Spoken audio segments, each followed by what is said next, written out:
Antes de comenzar el episodio quería hacer una muy breve introducción, porque en este episodio se tratan temas muy complejos, delicados y sobre todo importantes porque implican políticas a nivel nacional.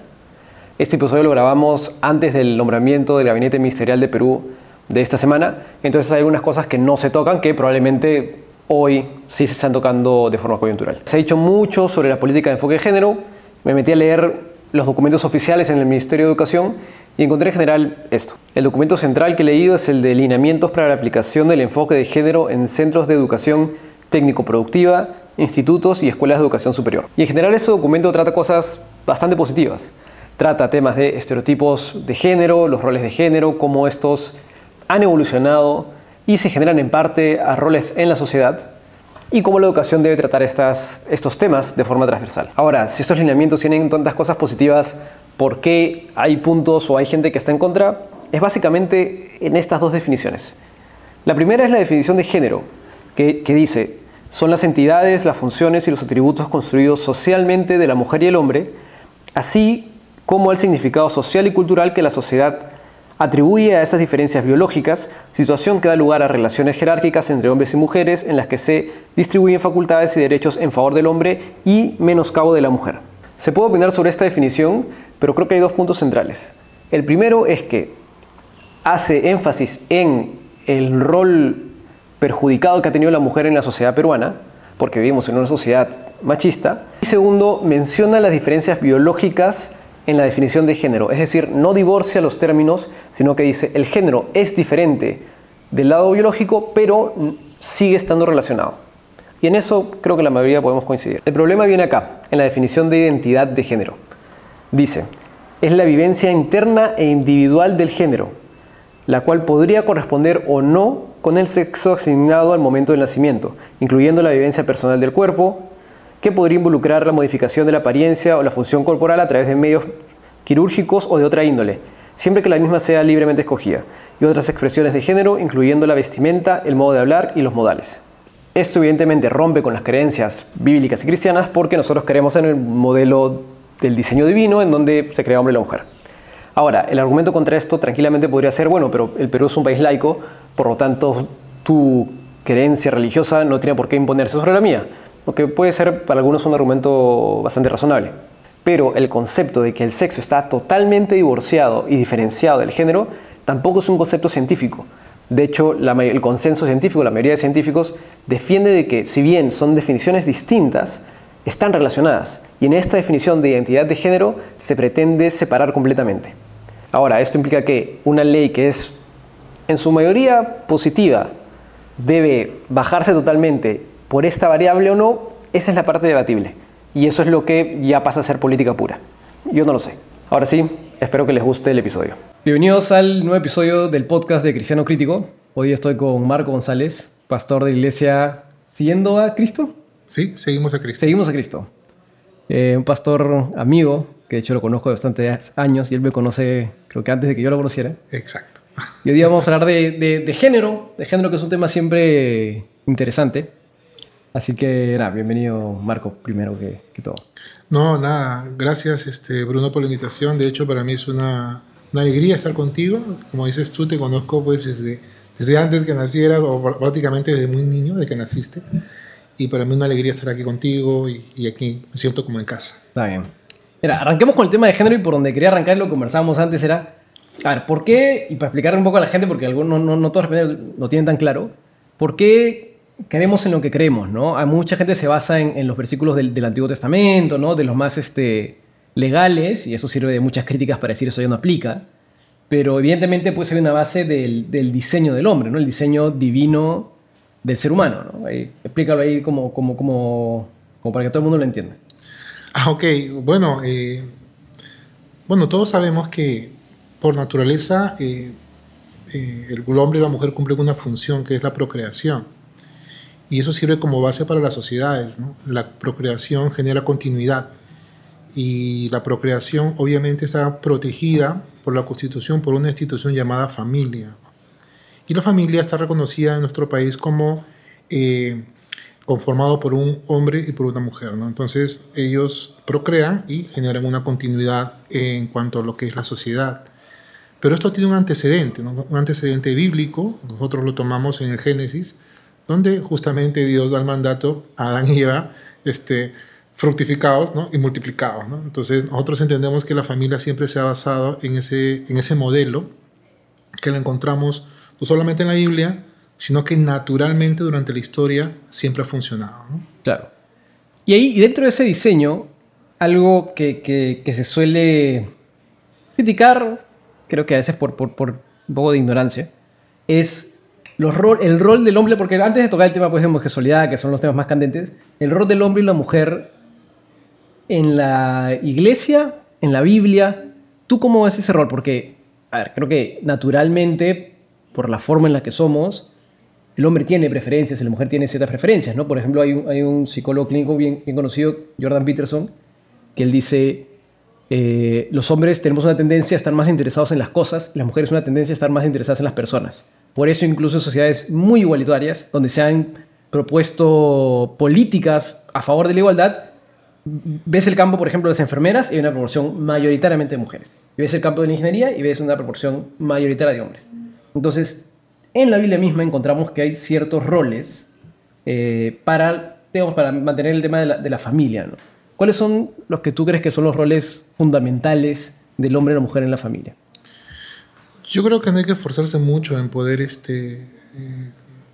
digamos, desarrollar un rol, porque fluye de la propia naturaleza tanto del hombre como de la mujer, ¿no? Hay sus excepciones, obviamente, ¿no?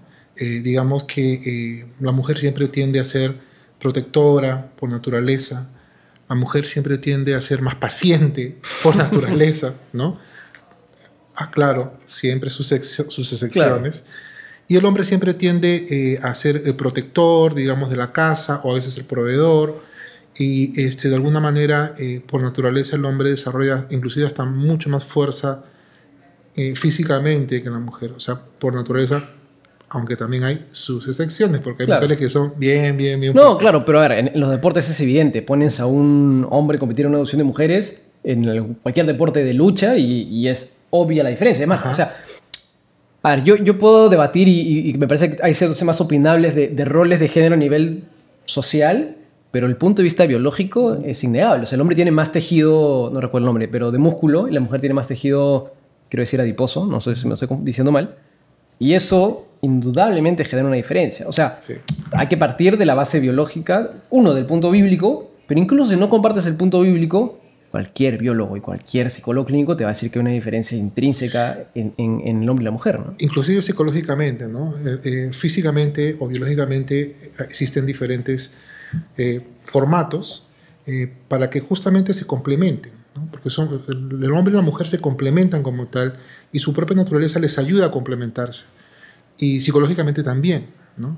El hombre tiene un pensamiento más compartimentado, ¿no? Piensa por sectores, ¿no? Hablamos de un tema y ese tema al que nos centramos, pero cuando las mujeres conversan, disfrutan la conversación tocando miles de temas al mismo tiempo. Por eso es que cuando un hombre habla con una mujer, a veces le cuesta, digamos, llevarle la pauta a la mujer, porque la mujer disfruta hablar de muchas cosas. Nosotros puntualmente hablamos sobre algo y eso. O sea, tenemos naturalmente roles diferentes, pero que se complementan. Y yo creo que eso es cuando uno encuentra justamente el complemento, encuentra justamente el balance en una relación. ¿Y tú crees que esos roles han evolucionado a lo largo de la historia de la sociedad humana? No, yo creo que estamos en en un alejamiento del diseño natural de Dios, ¿no? Digamos que la propia tecnología se creó para generar una facilidad, ¿no? Para poder desarrollarnos mejor, convivir mejor o vivir mejor, pero se ha vuelto, digamos que en el enemigo, ¿no? Una de las cosas fundamentales que tienen que existir dentro de una sociedad conformada por familias es la comunicación. La comunicación es básica. Existe a través de los medios, existe a través de la televisión, de las radios, pero internamente ahora encontramos familias que cuando se sienten a la mesa todos están con su móvil, claro, con su celular, respondiendo mensajes, inclusive hasta manejando, y ya no hay esa fluidez en la comunicación. Es muy difícil poder ver que que las familias hoy día puedan comunicarse, digamos, como antes lo hacía, y por no decir, uno de los principales problemas actualmente en los matrimonios o en las relaciones es la comunicación, ¿no? ¿Y cómo crees que eso impacta los roles de género en la sociedad hoy en día? Yo creo que cuando hablamos de roles de género, podemos entender dos cosas. Uh-huh. La palabra género, digamos que vino a montarse como un concepto adicional. Claro, antes tú decías sexo y género y se tomaba automáticamente como sinónimos, ¿no? Hoy Exacto. hay una ideología que evidentemente nosotros no vamos a convertir. Yo creo que en cierta medida, pero no en la ideología de género o no con la ideología de LGBT, ¿no? Claro. Que se intenta separar. Pero claro, antes se entendía como sinónimo, ¿no? Claro, digamos que en mi tiempo, ¿no? Cuando yo era joven, pues enseñaban sobre el sexo, mujer y hombre. Hoy día esa palabra ha sido reemplazada por una palabra llamada, bueno, que es el género, ¿no? Uh-huh. Yo prefiero hablar de sexo, ¿no? Ya. Porque digamos que cuando uno habla del género, si bien es cierto está dentro de una onda actual, que está bien hablar contemporáneamente y contextualmente, no debemos perder la esencia biológica que nos identifica. Uh-huh.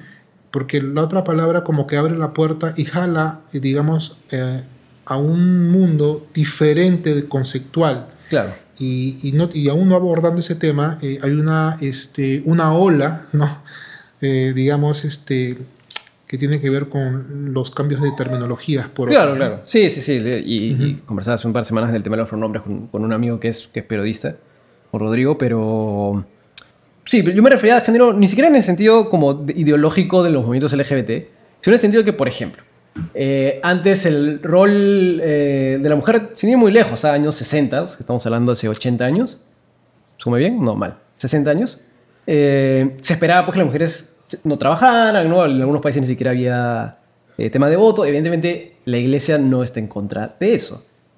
Y a lo que voy es que yo sí veo una evolución en el rol de género en ese sentido particular. En el sentido de que sí veo una evolución, y te pregunto, no sé si tú la ves, sin tocar el tema de sexo, de eso, sino que hay una evolución del rol del hombre también, que antes pues el hombre no llora, ¿no? Antes el hombre es súper macho, etc. Hoy me parece, y no sé tú cómo lo veas, que es saludable que de repente ese estereotipo tan fuerte no exista, ¿no? Pero no porque... yo no encuentro un argumento bíblico en contra de esos puntos en particulares, por ejemplo. Sí, de hecho, como tú lo has dicho, el rol de la mujer ha ido evolucionando de un plano casi invisible en la sociedad, ¿no? Uh-huh. Sobre todo en la sociedad peruana. Antes, como tú dices, la mujer no podía votar, no podía negociar si no tenía el permiso de su esposo. La mujer fue ganando derechos, la mujer fue ganando oportunidades laborales. Hoy en día, por ejemplo, hay normas legales que establecen la cuota. Así se llama, la cuota. ¿Qué es la cuota? Si hay 3 hombres, tienen que haber 3 mujeres, ¿no? Entonces, tratando de llevar a un plano de igualdad. Y déjame decirte de que eso no es algo del todo nuevo, sino que la propia iglesia en sus inicios impulsó la reivindicación de la mujer. Porque la mujer también en tiempos antiguos estaba relegada a un segundo plano, pero el cristianismo llevó al rol de la mujer a un plano diferente. Y digamos que esa es una gran herencia que el cristianismo también ha introducido dentro de una sociedad para un pensamiento diferente. Claro, de hecho cuando se lee el Nuevo Testamento y cuando dice hombres amad a sus mujeres, claro, hoy muchos de los errores, muchas críticas son por lectura fuera de contexto, ¿no? Que es la típica. Hoy nos parece natural, pero en la práctica, en ese contexto, pues, era algo revolucionario, ¿no? Cuando se dice en la Biblia, porque era un contexto, y creo que mucha gente no entiende esto, en donde la mujer estaba relegada a un plano muy, muy inferior al que se tiene hoy en día, ¿no? Entonces, si tú le dices a un griego, ama a tu esposa, no es natural. Lo natural es armarse a su propio cuerpo, buscar o sea, la mujer era para crear hijos y las prostitutas para el placer. Y esa es la definición, ¿no? Entonces, muchas veces se suele tildar a la iglesia y a la Biblia de ser retrógrada, pero yo creo que, igual que tú, cuando se juzgue, cuando se evalúe en su contexto, todo lo contrario, ¿no? Termina siendo mucho más igualitaria y busca reivindicar nuevamente el modelo original, ¿no? Porque, claro, dicen, Dios, ¿cómo va a permitir a David, ¿no? Que tenía muchas mujeres, concubinas. Sí, pero David es un ser humano que se equivocó, ¿no? Cuando volvemos al diseño original, vemos que ese no fue el modelo que estableció Dios, ¿no? Sí, de hecho, el cristianismo ha aportado muchos principios dentro de la sociedad. Por ejemplo, uno de ellos es el principio de la buena fe. Mucho se habla acerca de la buena fe. Entonces uno dice, yo actué de buena fe, yo compré de buena fe, yo hice de buena fe. Pero ese principio es una herencia del cristianismo. Entonces, de ahí nace. Y la reivindicación de la mujer, obviamente, también la Biblia, en el contexto bien entendido, debe de verse como una mujer reivindicada. Por ejemplo, la Biblia dice que Cristo es la cabeza del hombre, ¿no? Y el hombre es la cabeza de la mujer. Y Dios es la cabeza de Cristo. Entonces, muchas veces... Y ahí la gente salta y dice, no. Entonces, cuando tú dices eso a una mujer, digamos que se siente como indignada, ¿no? Claro, porque el hombre que tienen al lado de pronto no cumple el rol que debería cumplir, claro. Y por eso la indignación. Claro. Pero lo cierto es de que el versículo no empieza así. Exacto. El versículo empieza diciendo, Cristo es la cabeza del hombre. Y yo siempre he dicho, Dios no hace golpe de estados en la gente. Así como como Dios es la cabeza de Cristo, Dios se sujetó a Cristo por amor y hizo su voluntad. Y hubo una relación de amor donde Cristo siguió la dirección del Padre, o el plan del Padre, renunciando a todo y obedeciendo su plan hasta donde nosotros sabemos que Él llegó, a la cruz y la redención por nosotros. Entonces, esa relación de amor, una sujeción voluntaria dentro de una relación de amor, se da también una relación entre el hombre y Cristo. El hombre decide voluntariamente abrazar su ley, abrazar los mandamientos de Dios, abrazar el camino por amor a Dios, por amor a Cristo. Y esa es la relación que se concibe ahí, y entonces el hombre acepta a Cristo como cabeza. Claro. Lo mismo pasa con la mujer. La mujer debería sujetarse por amor, porque el hombre le brinda esa relación de confianza, esa protección, y creo que naturalmente una mujer acompañaría a un hombre de esa naturaleza. Pero claro. si encuentra al lado un hombre que es abusador, un hombre que es maltratador, un hombre que tiene palabras ásperas, por más que sea creyente o por más que sea pastor, cualquier mujer va a querer salir corriendo de esa casa. No importa lo que diga el versículo. Y ahí, por ejemplo, si alguien te busca y te dice, tengo esta situación en tu iglesia que espero que no pase, pero digamos que puede pasar porque somos seres humanos, ¿tú qué sugieres? De hecho, lo que yo sugiero siempre es de que depende, si viene el hombre o viene la mujer. Viene la mujer, sin llegar a la violencia física, dice, mi esposo, vamos a un caso más sencillo. Mi esposo no es cristiano, yo soy su esposa cristiana, asisto a tu iglesia y te digo Marco o Pastor Marco, mi esposo se timbea la plata. Timbea la plata y estoy con la justa para pagar el colegio de los hijos. ¿Qué hago? Bueno, de hecho me ha pasado, ¿no? Primero... ¿Me sujeto? No, obviamente, aquí no hay un tema de sujeción, aquí hay un tema de respeto, ¿no? Yo creo que el hombre debe respetar su casa, seas creyente o no seas creyente. Sin duda. ¿No? Y la mujer, sea creyente o no sea creyente, debe de llevar al hombre al respeto. Hay algo que se dice que es el hombre llega hasta donde la mujer le permite, o viceversa también, ¿no? Entonces, a veces el hombre tiende a abusar. Y la mujer bajo ese cliché de me sujeto, ¿no? A veces termina siendo abusada, termina siendo vejada o hasta estafada, ¿no? Entonces lo que yo le diría a la mujer es, bueno, hay que poner el orden a este varón, llámalo, siéntalo y dile qué pasó con la plata. Que no puede moverse de esa manera, porque esa plata ese dinero está atentando contra la casa, está atentando contra el hogar, y definitivamente tiene que haber un reproche. No puede ni ser aplaudido, ni ser aceptado como que no pasó nada. Tiene que haber un reproche, ¿no? Una consecuencia de su acción. Entonces la mujer tiene un rol importante, ¿no? Claro. Ella pone el límite, sea ese el caso, o sea cualquier otro caso. La mujer tiene que poner el límite, ¿no? Y si el hombre viene, yo soy el marido, un momentito, un momentito. Estás leyendo mal la Biblia. Estás leyendo mal la Biblia, o sea, ubícate. Claro. ¿No? Sí. Y de hecho algo que me acuerdo, yo solo me acuerdo de que el pastor Ángel, que es mi pastor y que ha sido el tuyo, comenta sobre ese versículo, por ejemplo. Dice, bueno, la Biblia dice que en el sentido de el sentido de que el hombre sea la cabeza de su familia, es que Dios le va a exigir responsabilidad a él por su casa. No significa que vaya a imponer a su mujer y que la va a sujetar. Es una mal lectura de la Biblia. Pero el responsable, al contrario, es una situación de mucha mayor responsabilidad. Porque él va a ser el responsable ante Dios de su casa. Eso no es un tema... Yo no lo pondría como un tema de beneficio, sino un tema de mayor responsabilidad, ¿no? El liderazgo paterno, tanto en las iglesias como fuera de las iglesias, a veces resulta un liderazgo muchas veces ausente. Porque a veces el hombre olvida el rol que tiene y la gran responsabilidad que tiene delante de Dios. Por eso las muchas generaciones que tenemos actualmente son hogares sin una figura paterna. ¿No? Yo mismo, por ejemplo, vengo de una familia donde la figura paterna no existió. Entonces, vemos a adolescentes que luego crecen y quieren tener una familia sin haber tenido una figura paterna. ¿No? ¿De dónde ven, no? Y para poner el caso más extremo, cuando ya es violencia, ¿cómo manejarlo en ese escenario? ¿Qué es más complicado, no es más difícil, de hecho? De hecho, más que complicado, tiene que haber conocimiento de lo que se tiene que hacer. La Biblia habla de que la mujer no está sujeta a esclavitud. ¿No? Dice, si el marido consiente de vivir contigo, el marido no converso, el marido incrédulo consiente de vivir contigo, está bien, no lo abandona, dice la Biblia. Porque encontramos que en Corintios había una problemática matrimonial. Pero si no, si se quiere separar, pues sepárese, dice, ¿no? Claro. De hecho, bueno, por eso también hay...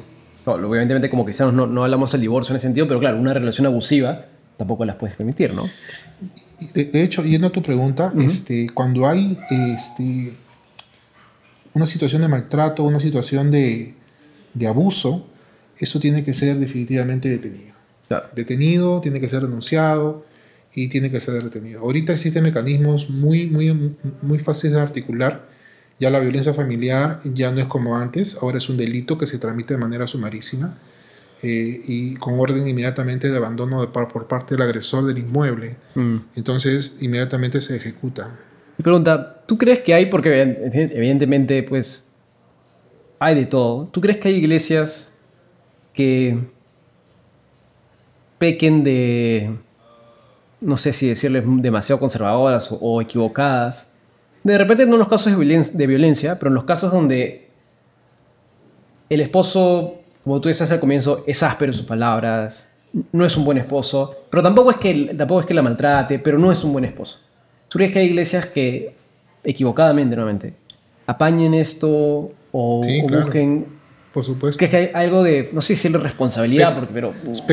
Pecamos de ocultar esas pequeñas cosas o de atender frontalmente esas cosas. Y es que es un día a día, ¿no? Como pastor tú tienes que atender eso y finalmente el pastor no está dentro de la casa todos los días de una persona. Entonces, hay gente que hace eso, hay hermanas que tienen que soportar esa situación, pero esa situación debería ser no solamente atendida, sino también detenida.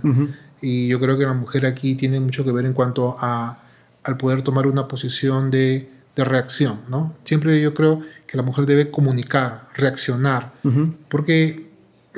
O sea, es claro que si una mujer reacciona, el hombre se detiene. Claro, un hombre razonable lo haría, ¿no? Si no estás leyendo pues con una persona ya fuera de sí, ¿no? Salvo que la mujer haya sido disminuida psicológicamente y ya no tiene nociones de defensa. Claro, o sea, ya sometimiento casi total, ¿no? Exacto. Es un abuso psicológico. Y eso un pastor o un líder tiene que identificarlo y brindar la ayuda, ¿no? Okay.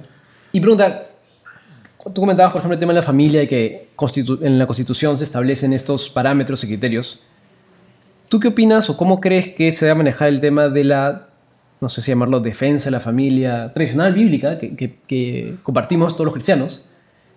Bueno, casi todos, porque hay corrientes que hacen de todo, hacen malabares, pero que la mayoría de cristianos compartimos, o que todo cristiano, pues, todo cristiano que se respete bíblico comparte, con la ley. Porque...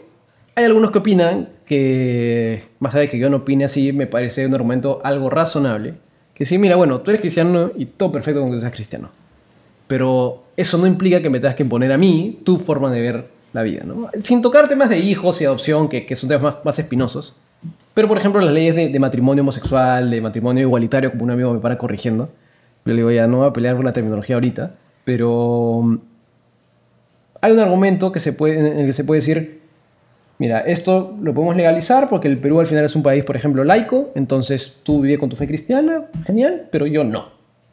¿Cuál es el riesgo que tú ves ahí o qué opinas sobre ese tipo de argumentos que salen, ¿no? ¿Dentro de la iglesia o fuera de la iglesia? No, fuera de la iglesia, por ejemplo, una ley para...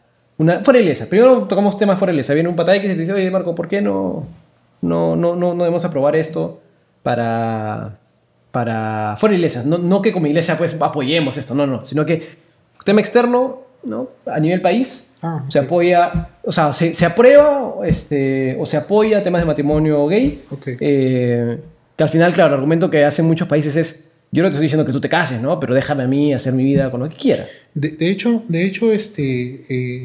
digamos que el matrimonio igualitario, como se llama ahora, pero me tocó debatir en algunos momentos con algunas personas que defendían esa posición. Yeah. Pero aquí el punto medular es, ¿por qué quieres tú un matrimonio? ¿Por qué quieres tú esa figura matrimonial? Entonces la respuesta era, es que yo quiero compartir, o sea, si yo me muero, así me decían, claro. Si yo me muero, los derechos, mis bienes se van a ir con mis padres o mis hermanos, pero todos estos bienes yo los adquirí en convivencia con mi pareja. Entonces yo quiero un matrimonio igualitario para establecer una protección, lo cual la ley lo llama la sociedad de bienes gananciales. Claro. O sea, todo lo que se adquiere dentro del matrimonio es de los dos cónyuges. Okay. Pero no necesitas matrimonio para eso. Por supuesto que no, y mi respuesta era esa. Tú no necesitas un matrimonio para poder proteger tus bienes, claro, porque con una copropiedad finalmente lo proteges. Claro. O sea, pero sí, pero ponte el argumento más duro de una persona homosexual que dice, no, pero yo amo a mi esposo y me quiero casar con él porque quiero tener el mismo estatus que tú y tu esposa, por ejemplo, de matrimonio. ¿Y por qué tú me tienes que imponer tu moral? Que yo no comparto y que tampoco te impongo nada. ¿Por qué me impones tu moral cristiana sobre mí?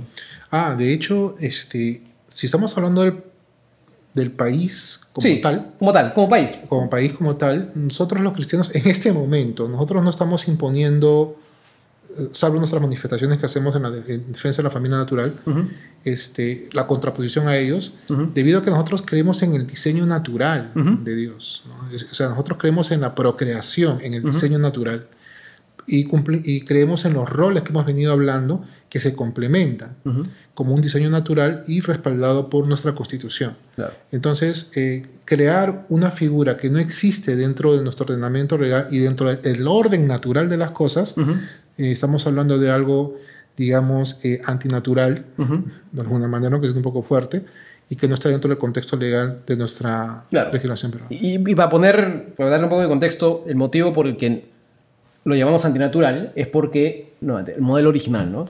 Dios establece hombre y mujer, ¿no? Varón y hembra los creó. Entonces, ese es el modelo natural creado por Dios en el que nosotros creemos.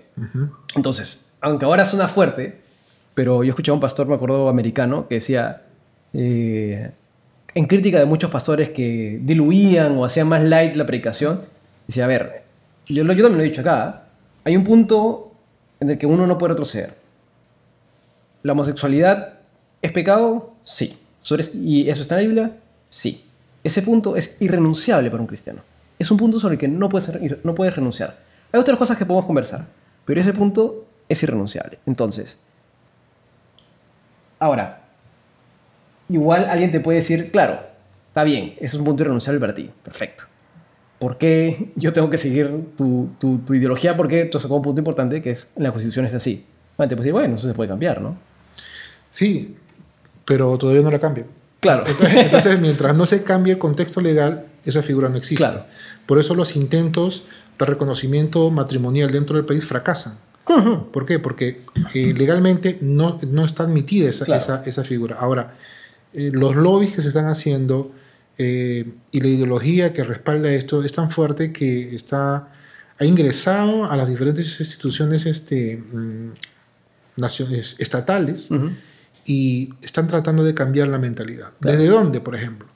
A través de los colegios, ¿no? A través de los niños, a través de los medios, a través de las opiniones de diferentes personas, para generar un contexto ideológico subliminal que te vaya disminuyendo tu rechazo a la aceptación de ese matrimonio. Por ejemplo, disculpa que te corte, Bruno, había yo saqué una estadística, digamos que, eso lo hice cuando estaba de profesor,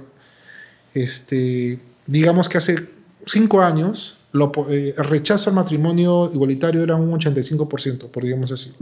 2 años más adelante había descendido a 60%. Claro. Y 2 años más adelante sigue bajando a 55%. O sea, eso quiere decir que más adelante solamente cuestión de tiempo que el matrimonio igualitario se apruebe aquí en el país. Eso es lo que te iba a decir. Para mí es un tema... A ver, yo no, en general no soy muy activista. Tengo opiniones, creo que relativamente opinionado, pero no tengo ese gen muy activista. Pero para mí, eso eventualmente se va a probar. O sea, justo eso es lo que te iba a preguntar. Para mí va a ser inevitable que se apruebe. Sí, es inevitable. Entonces, y bueno, dado que se va a aprobar, hay una posición que me parece totalmente válida, que uno puede salir, no sé, a protestar y decir yo no creo que se apruebe. Yo nunca, por ejemplo, votaría a favor de. De hecho, contaba en un podcast anterior que un jefe me bloqueó de las redes, un ex jefe, o sea, que en ese momento ya no era mi jefe, me bloqueó de las redes sociales porque él era gay y es gay y yo no firmé pues ¿no? La plantilla. Y yo no siquiera a favor, solamente la pasé, pero se ofendió. Pero yo creo que eventualmente se va a aprobar. Entonces, no sé qué tanto, no sé si sea una lucha, no sé si llamarle perdida, o sea, siquiera que como que valga la pena hacerla, si igual se va a aprobar. O sea, no veo ningún motivo por el que no se vaya a aprobar. Bueno, no quiero ser apocalíptico, pero las cosas no van a mejorar. No, claro. Eso las cosas no van a mejorar. La sociedad se va a ir deteriorando. Lo sabemos. Sabemos que hoy por hoy, por ejemplo, en América Latina, son pocos los países que resisten esta legislación, entre ellos el Perú, por ahí uno más. Bolivia, de repente. ¿No? Sí, pero de ahí todos los países están abrazando este tipo de ideología, este tipo de pensamiento, este tipo de legislación. Es más, hay legislaciones, diría yo, hasta más dañinas que esta propia. Y ojo, por si acaso quiero aclarar que un homosexual, un gay o lesbiana o como se llame, o sea, su condición, como dice estudio de renunciabilidad, de decir lo que es pecado, es cierto, pero la Biblia dice de que todos somos pecadores. Claro. ¿No? Entonces, no es que ellos sean más pecadores que nosotros. No. Yo creo que estamos en la misma plataforma. Sí. ¿No? Sino que acá lo que estamos debatiendo, discutiendo, no es que yo imponga mi pensamiento sobre ti, ni tú tampoco. ¿No? Entonces, estamos tratando en una sociedad de respeto. Claro. Sino que en aras de la tolerancia, ellos desean que nosotros toleremos su ideología, pero ellos no toleran la nuestra. Claro. ¿No? Porque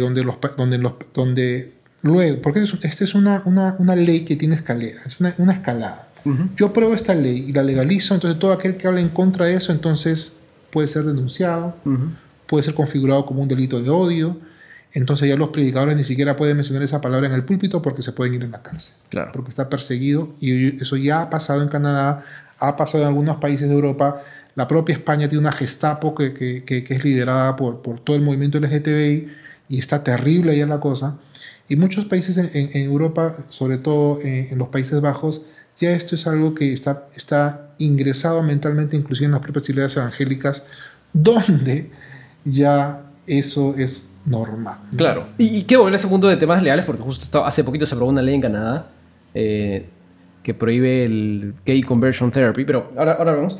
Pero claro, te he dicho algo que no quiero que deje de ser como recalcado, ¿no? Que es todos estamos bajo pecado, ¿no? O sea, en esta conversación va a ser un punto evidentemente álgido, pero algo que creo que hay que comprender es que no es que una persona homosexual esté en peor condición que el resto de la humanidad. O sea, todos, por el pecado original, todos somos pecadores. No es justo ni a uno, y nadie puede salvarse, digamos, por sus propias obras. O sea, hay un video que justo voy a sacar ahora que lo retrasé por la complejidad teológica del tema, pero que es que la salvación es por gracia, no por obras. Entonces, el regalo de salvación, que es la gracia, nos cae evidentemente o lo recibimos nosotros los creyentes, pero fuera de esto, todo el mundo está bajo pecado, nosotros mismos, ¿no? O sea, somos justificados, pero no porque seamos mejores o seamos buenos o tengamos un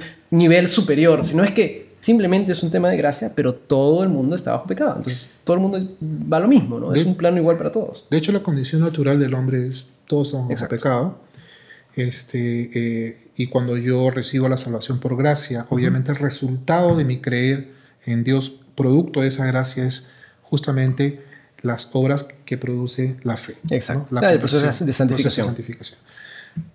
Pero las personas que tienen una tendencia sexual diferente, ¿no? no son ni menos pecadoras ni más pecadoras que uno. O sea, somos todos por igual. Yo tengo amigos homosexuales, amigas lesbianas, y conversamos temas profesionales con mucha solvencia y con mucha familiaridad. Yo no tengo ningún prejuicio con ninguna de esas personas. Es más, considero que muchas de ellas son gente son brillantes profesionales, personas muy diligentes, con una tendencia sexual diferente. Claro. Entonces, tienen una necesidad como yo también, por supuesto. Son pecadores como yo también, por supuesto que sí. Solo que yo no puedo imponer sobre ellos una manera de pensar o de vivir si no es aceptada por ellos, ni ellos tampoco pueden hacer lo mismo sobre mí o sobre una sociedad en su mayoría. Entonces eso se llama respeto, tolerancia para convivir los unos de los otros. Entonces eso es algo que muchos olvidan en este proceso de, por ejemplo, de la reconversión, ¿no? Por ejemplo, esta ley que se ha dado en Canadá, está prohibido por ley llevar a una persona que ha sido homosexual a su sexo o identificación natural. Eso está prohibido. Y quien lo hace se va a la cárcel. Sí. O sea, oye, un ratito, o sea, si yo soy gay, digamos, y quiero volver a mi identidad sexual, entonces ¿qué hago? Claro. O sea, ¿quién me ayuda? No, y a ver, para poner en contexto, lo que tú dijiste con eso, que fue como yo también hoy entiendo, porque no siempre lo entendí así, este tema de los escalones, ¿no? Porque en un momento yo pensé, dije, bueno, el Perú es un estado laico, que lo prueben y ya está, ¿no? Pero ahí, claro, la ventaja de ser un poco más conservador o de estar un poco más atrás en la ola es que ves afuera cómo va evolucionando la tendencia y dices, mira, si la ola evoluciona así, evidentemente aquí no tendría por qué ser diferente, ¿no?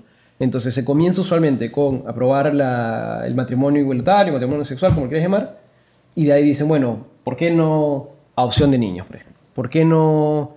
Y ya comienzas a deformar todos los conceptos de la base de la sociedad, ¿no? Porque si tú dices, y algo interesante que veía, por ejemplo, en un debate americano era que le preguntaba a una persona LGBT ¿qué es una mujer? Y no lo podía definir. Y le preguntaban, eran 3 personas contra 1. Y decía, para ti, ¿qué es una mujer? No, es que no me corresponde a mí decirlo. Entonces, hay un punto de la base de la sociedad donde se comienzan a deformar los conceptos básicos compartidos. Entonces ya no podemos tener una conversación simple, básica, porque lo que tú opinas sobre un concepto fundamental es tan distinto a lo mío, o ni siquiera se puede definir, se ha deformado tanto el concepto, que es imposible sostener una conversación, ¿no? Yo creo que, como tú dices, no quiero ser apocalíptico, pero creo que eventualmente estamos llegando a eso. De hecho, tú hiciste una pregunta, Bruno, y dijiste, bueno, ¿para qué vamos a pelear si la lucha está perdida? No, fatídico. Sí, o sea, ¿para qué vamos a continuar? Y yo he hecho esa pregunta a algunos pastores mayores en la fe que yo, con un camino más recorrido, ¿no? Porque yo sí me indigno, o sea, yo sí soy como medio activista, yo sí, claro. ¿No? Entonces, Entonces a las marchas, no necesariamente, pero sí tengo algunas cosas ahí, ¿no? No, sí, claro. Para mí no está mal, simplemente que no me nace. No, y me parece que está bien, o sea, porque lo que pasa es que nosotros tenemos como iglesia que seguir siendo sal y luz. Es 1. 2, hay que diferenciar las iniciativas legislativas que no respetan los derechos fundamentales de la elección o la educación de los padres sobre los hijos, sin previa consulta a ellos, a las personas que conforman el LGTBI. Muchas personas del LGTBI no tienen ni idea ni la intención de que esto sea así, sino que son un grupo reducido que busca que esto sea así. Entonces, hay un error en la iglesia. La iglesia no está en contra del LGTBI. Yo creo que eso no debería verse así, sino que debemos nosotros verlos a ellos como gente que, como nosotros mismos, que necesitamos de Cristo, tenemos una necesidad de parte de Dios y podamos acercarnos a ellos y no verlos pues como un bicho raro, sino que verlos como personas que tal cual es uno. Está en condición de pecado igual que el resto, ¿no? Igual que nosotros antes de. Y acercarnos, sí. Y quizás respetarles en sus formas de sus nombres, de sus géneros, pero finalmente llegar. Yo creo que nosotros en la iglesia estamos acostumbrados a los mensajes, pero estamos muy olvidados de los actos, de las obras. Y a veces una persona puede olvidar un mensaje, pero no va a olvidar un acto tuyo, ¿no? Claro. Entonces la iglesia a veces se llena de mensajes y no de actos, y la iglesia debería tener actos de amor y de misericordia y de alcance a esa gente que está en una posición en la cual creen que están en lo correcto. Yo no me voy a imponer, pero podría ayudar yo a esa persona si está en necesidad, ¿no? Sí, pero sí hay un tema legislativo que incluso hay, o sea, no tienes que ser cristiano para defenderlo, ¿no? Pero lo que comentabas al comienzo, de tema de sexo y género, hay una posición más radical que intenta sostener que no hay ninguna relación, lo que biológicamente es insostenible. O sea, ok, puedes decir, ponte que no seas cristiano, ok, no, yo quiero ser, o sea, el hecho de que haya, por ejemplo, hombres más masculinos u hombres con rasgos tradicionalmente más femeninos, por ejemplo, un hombre que es más, puedes medirlo por nivel de testosterona si quieres, no lo hace una mujer, simplemente es un hombre con rasgos, rasgos no es la palabra, con una personalidad que se inclina más por un lado o por el otro, pero el hecho de querer separar el sexo con el género, o con la identidad de género, como le quieras decir, biológicamente es insostenible, ¿no? Pero volviendo al tema legal, el tema de Canadá, por ejemplo, que se aprobó hace poquito, sí lo leí, no solo era un tema grave porque abría la puerta, porque la ley es muy ambigua, a que decía algo como que cualquier mensaje que diga que una preferencia sexual es mejor que otra va en contra de la ley, ¿no? Entonces, si tú dices ser heterosexual es mejor en el sentido de que es el modelo bíblico y ser homosexual no es el modelo de Dios, eso, un abogado, no sé, tranquilamente podría argumentar que está violando la ley, ¿no? Entonces, se comienzan a abrir ese tipo de escaladas en Canadá, que puede ser una democracia relativamente muy desarrollada, pero que comenzó pues con temas de limitar la libertad de expresión, de querer legislar los pronombres, preferred pronouns, como le llaman ellos, ¿no? Y ahora está en este extremo, y ha corrido mucha agua bajo el puente, y ahí sí un riesgo importante, ¿no? Pero nuevamente, comienza con el paso número 1, ¿no? Sí, de hecho, este es un plan, ¿no? Que se empezó con la idea de la autopercepción. Yo me autopercibo, entonces tú tienes que respetar mi autopercepción, ¿no? Entonces, yo puedo autopercibirme mujer, puedo autopercibirme un niño de 10 años, puedo autopercibirme una persona de 80, o puedo autopercibirme una niña de 10 y puedo tener... Como yo me autopercibo así, tú tienes que respetarme y me puedes dejar ingresar a un baño y qué sé yo. Entonces, digamos que el matrimonio igualitario, digamos que es como el caballo de Troya, ¿no? O sea, ingresa una legislación y luego dicen, bueno, como ya... Es el primer paso, ¿no? Ya. Sí, ahora quiero adopción. Bueno, y ahora queremos que haya restricciones para aquellos que hablen en contra de nosotros. Entonces ahora no queremos que la sociedad, como se juega mucho a la victimización, no queremos que la sociedad nos vea de manera negativa, introduzcamos una igualdad de género educativa a nivel de las plataformas educativas o las currículas educativas. Claro. Que hace poco creo que había una ley en el Congreso de ideología de género, ¿no? Creo que se aprobó, y ahí, no sé, tú debes saber más que el tema que yo, se aprobó la previa consulta a los padres sobre el contenido educativo de los colegios, creo, algo así. De hecho, eso no debería haberse aprobado, sino que se ha regulado, eso está en la Constitución. Y lo que pasa es de que este tema de ideología de género introducido en los textos escolares lo venimos siguiendo casi desde el inicio. Y cuando teníamos un programa en Radio del Pacífico, recuerdo, con la pastora Sonia, lo advertíamos, lo decíamos, ¿no? Aquí está, esto es, todavía no estaba tan fuerte el tema, y advertíamos que esto venía, ¿no? Todavía no había, no te metas con mis hijos, nada de eso, todavía nada. El solo texto de revisar advertía de que esto venía. Entonces conocí, por la gracia de Dios, a un varón apellidado Misuray, un varón homosexual convertido a Cristo, un hombre que estuvo justamente en estas reuniones, era la esposa de un neurocirujano en Alemania, y había reuniones donde gestaban la agenda del LGTBI, donde se incluía todo ese adoctrinamiento que conocemos y el ingreso a la educación desde inicial para generar una sociedad que acepte los conceptos de homosexuales, autocomplacencia, autopercepción, ¿no? Entonces, inclusive esta persona me decía, yo me vestía como drag queen y le iba a dar clases a los niños de 4 o 5 años de cómo hacer sexo oral, cómo hacer sexo anal. Entonces yo estando en esa yo estando delante de los niños, vestido como un drag queen, lo cual se hace en Estados Unidos, me di cuenta que estaba haciendo algo malo. Y yo no conocía a Cristo, me dijo él. Pero yo me decía, yo no puedo hacer esto con estos niños. Yo he vivido esto es asqueroso, decía. Y efectivamente él dejó de hacer eso, pero siguió en su vida como esposa de este médico. Pero progresivamente la palabra de Dios fue llegando a su vida y él se convirtió a Cristo. Lamentablemente lo invité varias veces a una entrevista cuando estábamos en la radio, gran amigo también en la iglesia, pero la primera hora se lo llevó, ¿no? Entonces era positivo a SIDA, pero dejó todo un grupo, conformó un grupo de reconversión aquí en Lima. Yeah. Y pues allí están hasta ahora, donde hay homosexuales, lesbianas en ese proceso de reconversión, ¿no? Pero sí, esta es una ideología que sigue una agenda y que se junta mucho con ciertas ideologías políticas. Sí, claro. Hay un tema político fuerte por medio, ¿no? O sea, no hay que ser inocentes para... Y yo me acuerdo que veía, solo para hacer un paréntesis, una crítica a un comercial de Nickelodeon, un programa conocido en Estados Unidos, donde ya salía era un drag queen, que tenía un comercial que, claro, me parece inocente, pero en verdad no lo es, donde salía un drag queen y decía, lo que tú sientas que quieres ser está bien, sin importar lo que quieras.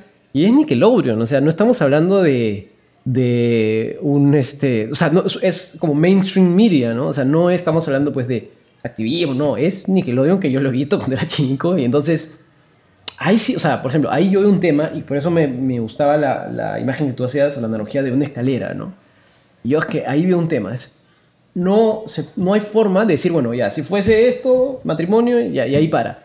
Es que ahí no para, porque ya la evidencia es indicativa de eso, ¿no? Una ley para mí terrible es la que se ha dado en Chile, donde un niño puede autopercibirse como mujer y él mismo poder cambiar su identidad sexual. Claro, sin consentimiento. Sin consentimiento. Entonces uno pregunta, oye, un niño de 8, 9, 10, 12 años. O sea, evidentemente no se conoce a sí mismo que es un niño, ¿no? Aún está descubriendo su identidad y es influenciado fácilmente por Nickelodeon o por la doctora Juguete, ¿no? que recuerdo que mi hija veía mucho y que finalmente salen las familias homoparentales, ¿no? Entonces, a eso apuntan. O sea, se está apuntando a levantar una generación que no conozca a Dios, que no conozca su palabra, que acepte estas cosas como verdades, y finalmente todos los que piensen diferente, claro, seamos los terroristas sociales y seamos sancionados o perseguidos por la ley. Claro, y ese es un tema fundamental de libertad de expresión, ¿no? Porque es una verdad casi irrefutable. Porque si fuese, mira, lo anecdótico o lo más anecdótico, es lo irónico de este tema, es que muchas de estas leyes parten como en pro de la tolerancia, pero luego tú no toleras mi opinión diferente. Claro. Entonces se convierte en una verdad irrefutable, ¿no? Pero no es así. La tolerancia va en una sola dirección. Claro, no en doble dirección. Ahora, esa ley que tú mencionaste, que habla de que todo aquel que hablara en contra de la autopercepción, la ideología de género, o de A, B, C, LGTBI, etcétera, etcétera, será sancionado, o levante información en la red. Esa ley también está en el Perú. O sea, está en el Perú y se habló en el gobierno de Humala. Es una investigación sobre esta ley, esta norma, no sé en qué habrá quedado ahora, pero hubo una protesta de inmediato con este proyecto de ley. ¿Por qué? Porque nos iba a restringir la libertad de expresión. Claro. Entonces, así como la gente puede hablar mal de algunos pastores que quizás hacen cosas indebidas, o cualquier persona de la sociedad, o sea, todos tenemos el derecho, con el respeto debido, de poder tener las convicciones personales con el debido respeto, ¿no? Conversaba con un amigo que es lector de Consejo de la Prensa, y yo le decía, bueno, lo mismo que te decía a ti, ¿no? Para mí, o sea, el matrimonio homosexual para cualquier cristiano es un punto irrenunciable, ¿no? De que ahí no puedes ni apoyarlo ni sostener que es bíblico, porque no lo es. Me decía, estás equivocado, pero tienes derecho a estar equivocado. Evidentemente él opina diferente. Él no es gay ni nada por el estilo, pero él tiene una opinión diferente, pero respeta la libertad de expresión y respeta mi opinión. Entonces, yo creo que el tema se está deformando tanto que vamos a terminar con limitaciones a la libertad de expresión, lo que al final pues te pega fuerte, ¿no? Y me quedó la curiosidad, porque hay mucha gente que tiene este prejuicio de la terapia, pues, esto que se prohibió en Canadá, de Gay Conversion Therapy, que evidentemente, pues, no, la gente piensa que están electrocutando a la gente, que lo es creen, no sé. ¿Cómo era esa terapia? ¿Sabes algo del grupo que haya formado? Sí, por supuesto. Básicamente se basa en el discipulado, ¿no? No es tu carro, no. Ok. Tu carro está bien cuadrado. Okay. El discipulado de Jesús con sus discípulos, o sea, fue una convivencia. Y la convivencia con Jesús afectó la vida de los discípulos. O sea, naturalmente la convivencia con Jesús fue entrenando a los discípulos en la fe, ¿no? En la forma de vivir, en la forma de creer. No fue fácil la convivencia, duró 3 años y luego siguieron aprendiendo. Y aún así todavía le faltaba... Sí. Entonces este grupo también conviven, ¿no? Se desenvuelven dentro de una casa, me parece que está en el centro de Lima. Reciben a gente homosexuales del centro de Lima y los ayudan a reconvertirse, ¿no? Muchos de ellos son VIH positivo y ellos tienen esa visión, ¿no? Entonces era hermoso ver cómo mucha gente era convertida y no hay ni electricidad, ni electroshock, ni nada de eso, sino que... Eso es ilegal, eso no puede ser una persona claro, bajo ninguna circunstancia. Sino que está simplemente el convivir con gente creyente que ha salido de ese lugar y que naturalmente vas adquiriendo nuevamente tu identidad originaria, ¿no? Tu identidad sexual originaria, ¿no? Si eres hombre, como mujer, como mujer. Conozco algunos chicos de allí, algunos que definitivamente tuvieron que hacerse operaciones de reconversión. Ya se habían operado. Sí, o sea, muchos de ellos habían hecho cirugías totales en cuanto a lo que es los órganos genitales. Claro.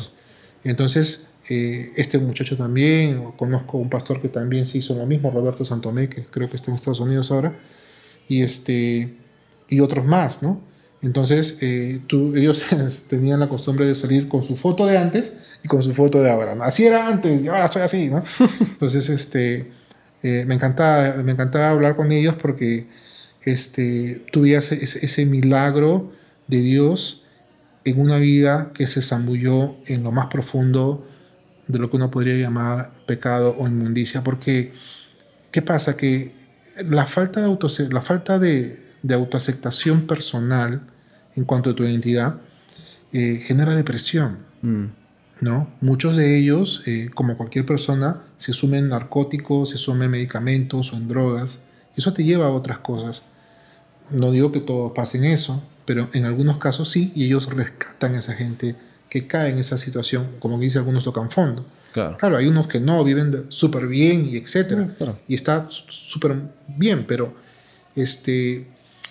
la terapia de reconversión es basada en el amor y en el discipulado, ¿no? Y ellos lograron generar esa plataforma en el que es un testimonio muy fuerte, ¿no? Y por ejemplo, tú acabas un tema que me pareció interesante porque hay en Estados Unidos, en Europa, dicen, bueno, he escuchado yo pro-gay theology, ¿no? Teología pro-gay, iglesias de cristianismo deconstruido, y no me acuerdo cuál otro más he escuchado.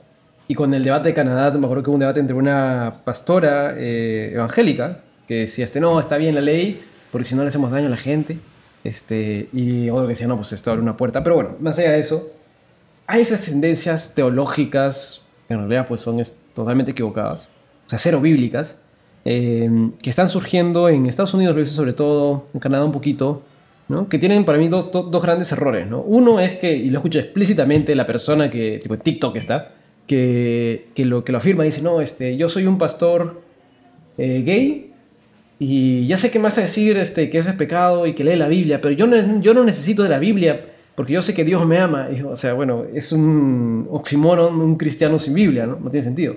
Y lo otro es, veía un video de un cura católico que también, ¿no? Decía, no, sí, es más, hice un video corto de esto que explotó en Instagram, que decía que Jesús era transgénero, porque cuando él le lavaba los pies a sus discípulos, eso era un rol solo de la mujer, no solo de los esclavos y los niños, sino solo de la mujer. Y como él estaba haciendo algo que era del rol de la mujer, ya en ese momento era transgénero. Lo que tampoco tiene una argumentación lógica básica, ¿no? Simplemente, o sea, porque un hombre haga algo que tradicionalmente en una sociedad se considera que es el rol de la mujer, eso no lo convierte en transgénero, simplemente hizo algo que tradicionalmente, que no era tradicional.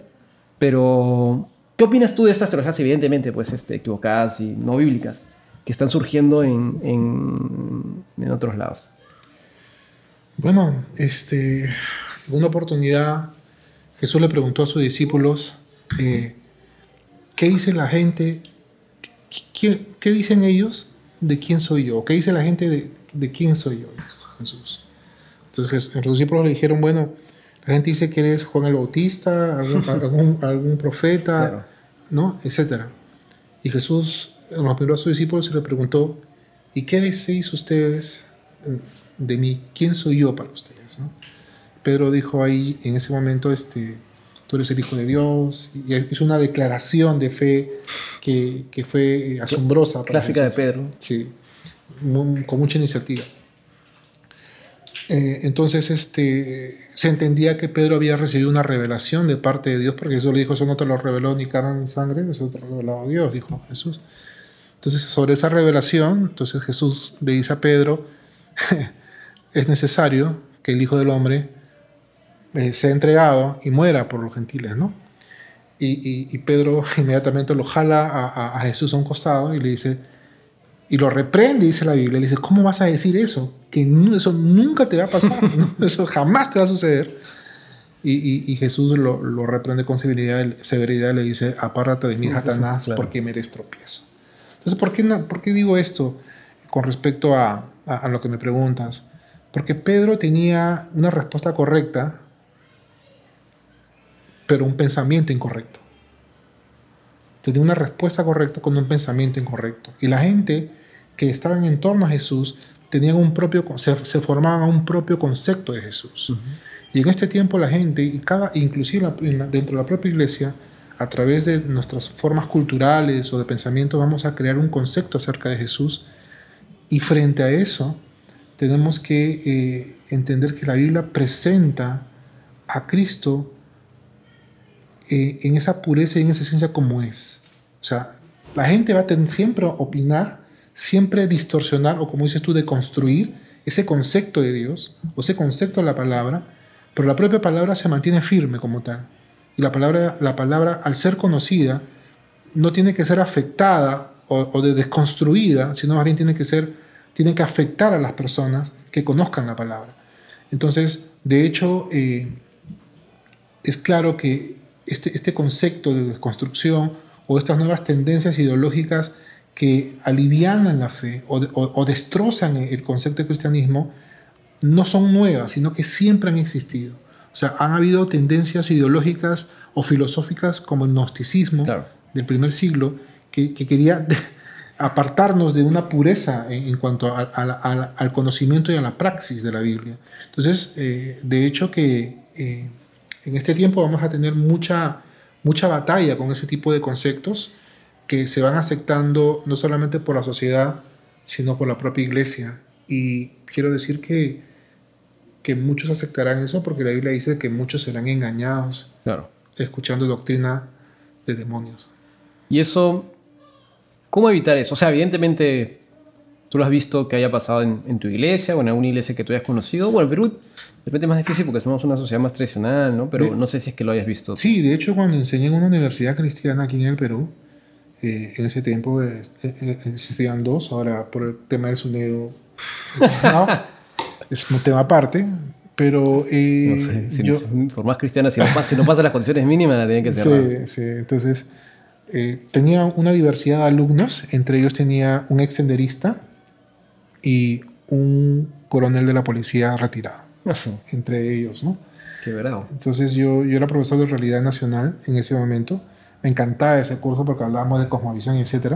Pero entre toda esa flora de fauna de alumnos que eran chicos muy bellos, muy lindos, justo había uno que me parecía que era un poquito así como que aquí pasa algo, decía yo, ¿no? ¿En qué sentido? En el sentido de que tenía ciertas manerismo, ciertas posturas un poco distintas o delicadas de pronto a otros chicos de la del propio grupo que lo diferenciaba, ¿no? ¿Cómo qué?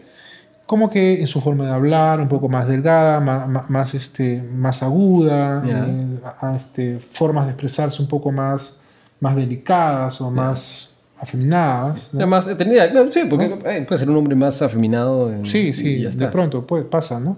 Entonces, en una de las clases de Realidad Nacional yo hablo justamente acerca de la cosmovisión cristiana y hablo acerca justamente de este punto, ¿no? De que en la iglesia cristiana se ha empezado a aceptar, sobre todo en este sector que es la anglicana, que bueno, es media, ¿no?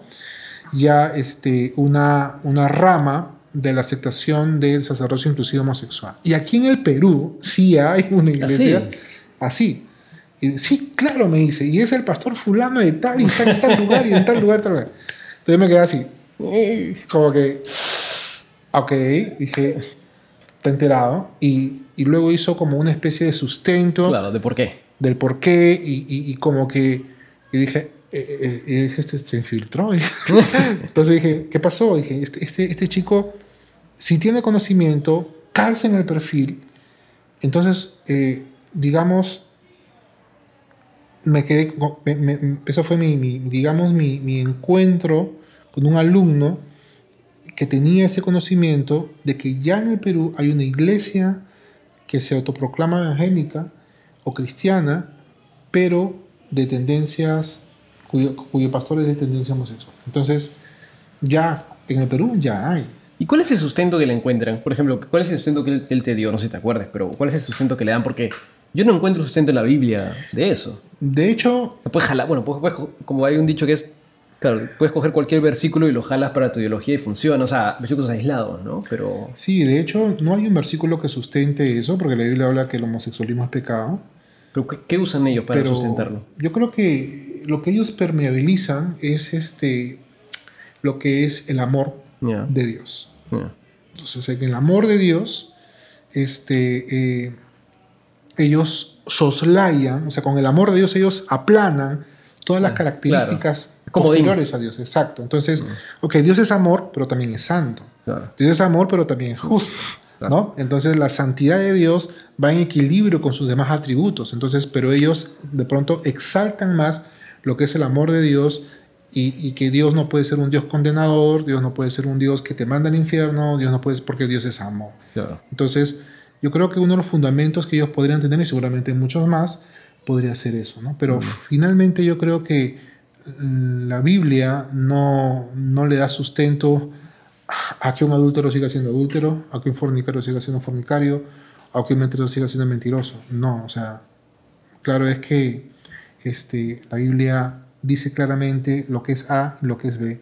Y como una vez escuché, y es esto, ¿no? La mentira está ocupando el lugar de la verdad, ¿no? La mentira está ocupando el lugar de la verdad. Y dice que en los postreros tiempos, son los últimos tiempos, a lo malo le llamarán bueno y a lo bueno le llamarán malo. Claro. No, y eso es... Yo solo bromeo un poco con el tema, con este tema, pero a veces sí digo que es verdad, que digo, yo creo que la siguiente generación va a ser la última que viva. Ya no... Y de repente, o sea, digo, no he hecho ningún análisis muy profundo del tema, ¿ya? Pero desde un punto de vista bíblico, claro, vemos estas señales del final de los tiempos, apocalípticas, en muchos sentidos. Pero también, y esto lo combino usualmente con un análisis medio científico en el sentido de los recursos naturales, ¿no? Digo, bueno, el agua en algún momento se va a acabar. Yo me acuerdo que yo estaba en el colegio, cuarto de primaria, y uno decía, bueno, el agua, nosotros los científicos calculan que al ritmo al que se está consumiendo, pues nos da para poco más de 100 años. De repente exageró, o de repente yo recuerdo mal porque estaba en cuarto de primaria. Pero bueno, ya digo, ¿para cuántas generaciones más da? Porque el agua potable es finita, ¿no? O sea, bueno, podemos encontrar formas diferentes de recursos naturales, pero ya digo, mira, mi generación, ya de repente mi generación sí llega y muere, ¿no? Pero la siguiente, no sé. Sí, de hecho es un misterio. No, eso nadie lo sabe, no estoy afirmando que lo sepa como esos autores que dicen tal día es y luego no es, de hecho es un misterio. Yo hablando con mi hija, le hablaba un poquito, mi hija tiene 7 años, pero a veces le quiero preparar como Terminator, ¿no? Entonces un poco hablamos acerca de algunas cosas, porque a veces Lima es tú sabes que Lima está en el cinturón de fuego del Pacífico y aquí hay temblores y posiblemente haya un terremoto, ¿no? Claro. Y eso no es algo que digamos, no va a pasar, sino que hay que saber que en algún momento pueda pasar, ¿no? ¿Estás nervioso con los termos? Yo soy bien tranquilo con los termos. No, prácticamente yo soy casi de inmediato estoy en la calle, ¿no? Pero, de hecho, yo le decía a mi hija, mira, hija, no tienes que tener temor de los temblores. Sí, pero papá, si tú sales corriendo. Claro, sino que tienes que hacer las cosas, tienes que tener las cosas en su sitio para poder ponerte en modo recaudo, ¿ok? O sea, eso va a pasar. Ah, ok. Además, tú sabes de que la Biblia dice, Ya, papá me dice, ok, entiendo, pero lo que tú me dices de lo de la Biblia, ¿y si no pasa en mi generación? No pasa nada. Sí, de hecho que no pasa nada, pero me dejó impresionada su respuesta porque es cierto. ¿Qué, lo del apocalipsis? Exacto, ¿no? O sea, me dejó impresionado porque, de hecho, uno no sabe cuándo va a pasar, pero sí tiene que estar listo para eso. Claro. Entonces, las señales, yo veo con alarma y con sorpresa este imparable, lo llamo imparable, movimiento de ideología en el mundo y que está enmarcando un escenario que en un momento determinado se va a estructurar legalmente, y yo convencido estoy que los cristianos y todos aquellos que piensen en contra del sistema vamos a ser perseguidos legalmente. Sí, sí. Mira, yo creo que de alguna... O sea, bueno, está en la Biblia, ¿no? Los perseguirán a causa de mí, creo que dice. Estoy parafraseando, pero... De hecho, en la maestría hay un hermano, creo que es pastor, en China. Y yo me quedé asombrado. Uno, porque está conectado a no sé qué hora, porque la clase de la maestría de estudios bíblicos y teológicos era a las 8 de la noche acá. Y era no sé qué hora en China. Pero le decía, yo estoy en China. Y le dijo, bueno, y no le pregunté, pero él mismo lo dijo, ¿no? Ellos lo que hacen es se reúnen en grupos muy pequeños, ahora, bueno, virtualmente, ¿no? Pero de forma medio clandestina, porque allá los persiguen, o sea, hay persecución. Hay persecución. Y de hecho conversaba con un amigo que se pasó una maestría, su MBA a Boston, y por ejemplo ahí está el tema de los pronombres, que a mí me fastidia por un tema, mira, por dos temas, ¿ya? Por un tema ideológico, que es obvio, pero también por un tema de lenguajes. Oye, no fastidie, pues, no voy a hacer o sea, uno es una deformación del lenguaje obligada, y segundo es una limitación de la libertad de expresión, ¿no? Porque tú estás imponiendo que yo me exprese de cierta forma que concuerda con tu ideología, que no tiene que ser la mía. Claro, de hecho la Real Academia creo que se ha pronunciado sobre eso y dice que no es necesario aplicar ciertos... No, es el neutro, ¿no? Sino que se aplica el neutro suficiente. Pero sí, o sea, de hecho, la condición nuestra como creyentes se va a tornar progresivamente hostil, y finalmente vamos a terminar pues en un escenario bastante adverso a lo que hoy día hablamos con libertad, ¿no? Cuando las normas comiencen a levantarse en contra de la iglesia, ¿no? Bueno, para ir cerrando, ¿qué recomendaciones le darías primero a una persona joven, a una persona, ponte, de mi edad? Me voy a llamar joven. Creo que todavía califico. ¿Cómo moverse, una persona cristiana, cómo moverse en este ámbito que es cada vez más retador, en el que te vas a chocar o vas a compartir espacios con gente con la que opinas diferente, y donde tu opinión va a ser cada vez la minoría, la minoritaria, y donde se puede ver como, no sé si retrógrada, por poner un término? ¿Cómo lidiar con eso? Sí, así nos llaman y así me han dicho, me han insultado muchas veces en las redes. De hecho, retrógrada, cavernícola, no sé, en fin, tantas cosas. Bueno, yo lo que recomendaría primero es conoce, ¿no? Conoce, infórmate. Nosotros estamos acostumbrados a la cultura de lo rápido, de lo inmediato. Nos gusta el TikTok porque dura apenas segundos. Los podcasts no pueden durar más de no sé cuánto tiempo. No, Joe Rogan tiene uno de 4 horas y media. Sí, bueno. Pero es la excepción, ¿no? Es la excepción, sí. Entonces estamos en la cultura de lo inmediato, ¿no? Entonces, todo es rápido. Entonces la gente no se informa y solamente de pronto copia o repite algo que no estudió o no se informó. Entonces yo una recomendación que le daría a los jóvenes es investiguen, ¿no? Investiguen la fuente, conozcan de dónde viene este concepto, esta ideología, este pensamiento, de dónde nació, hacia dónde apunta. Eso es uno. Investiguen, conozcan los tiempos. es importante conocer los tiempos. ¿Por qué? Porque lo que se quiere implantar acá ya se implantó en otro país. Lo que se quiere conocer, lo que se quiere implantar aquí, ya de alguna manera se está viviendo en otro lugar y se están viendo las consecuencias. Sí, claro. Entonces, el silencio de la iglesia y el silencio de los pastores, con las puertas cerradas y mirando solamente hacia adentro, han generado o han permitido que la influencia de la iglesia no sea tal. Entonces, como hubo un vacío, entonces la otra ideología llenó esa ciudad, llenó ese país. Y bueno, no es que sea culpa de la iglesia, está profetizado, pero de hecho la iglesia siempre es un contrapeso, ¿no? Es la sal, ¿no? Entonces es importante conocer los tiempos para que se pueda conocer cómo reaccionar. Lo otro es, tienes que ser bastante instruido. O sea, un creyente en este tiempo goza de mucha información. Y tienes que ser bastante instruido en todos los temas. Tienes que manejar todos los temas si es posible, de acuerdo a tu competencia. Porque hoy por hoy el tema globalizado se hace cada vez más pequeño. O sea, es más fácil hablar con una persona en cualquier parte del mundo, con un pensamiento diferente. Entonces uno tiene que, los cristianos de esta generación, a los jóvenes de este tiempo, tiene que utilizar las plataformas nuevas para poder seguir cumpliendo con la comisión, pero con una mayor responsabilidad en cuanto a la información. Porque no es posible que un creyente ignore. Un creyente tiene que conocer, tiene que saber. Eso sería uno de los consejos básicos que podría dar. Y uno para poder cerrar sería que la Biblia dice: no nos dejemos, no sigamos la corriente de este mundo, ¿no? Este mundo va a ir en una dirección y el reto del creyente va a ser no ir en esa dirección, ¿no? Y dice que seremos perseguidos por el testimonio, no de lo que hablamos simplemente, sino de lo que vivimos. Entonces, tú puedes no hablar, pero tu vida te identifica como creyente. Hay creyentes que no hablan y su vida no los identifican como creyentes. Pero la Biblia dice de que será así. Así que mucho ánimo para toda la juventud nueva. Y yo sé que Dios va a respaldarles porque Él ha prometido que el que permanece fiel será guardado de la hora de la prueba. Y la última. ¿Qué le dirás a una persona gay, lesbiana, homosexual o transgénero?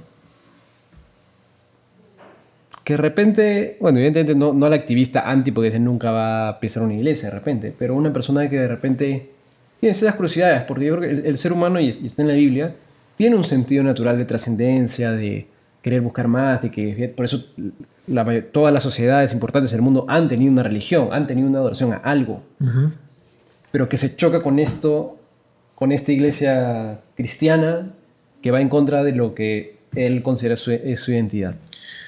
Bueno, primero que le diría a los que de pronto tienen una opción sexual diferente, primero que nos perdonen.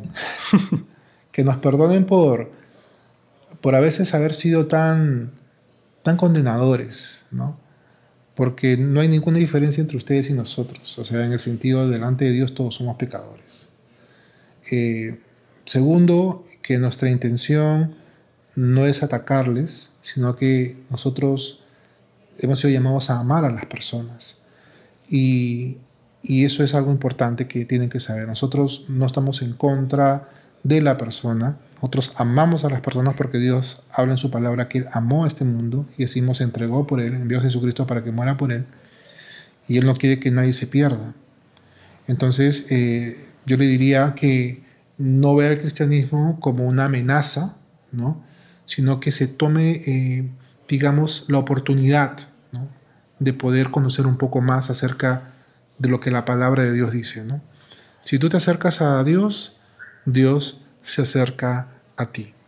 Entonces, lo que yo le podría decir a estas personas sería: acérquense a Dios. Dios se acercará a ustedes. Todos tenemos necesidades, todos tenemos el mismo corazón, todos sangramos, todos pasamos de todo y somos iguales. Eso es lo que le diría a ellos: somos iguales y que les amamos y que tenemos un mismo Dios que se interesa por ustedes como se interesa por nosotros. Bueno, me gustó el arranque, ¿no? Que nos perdonen porque a veces hemos pecado de ser muy castrantes. Pero nada, eso. Gracias, Marco, por estar aquí. Un gusto siempre. Gracias. Después de tiempo. Gracias. Gracias.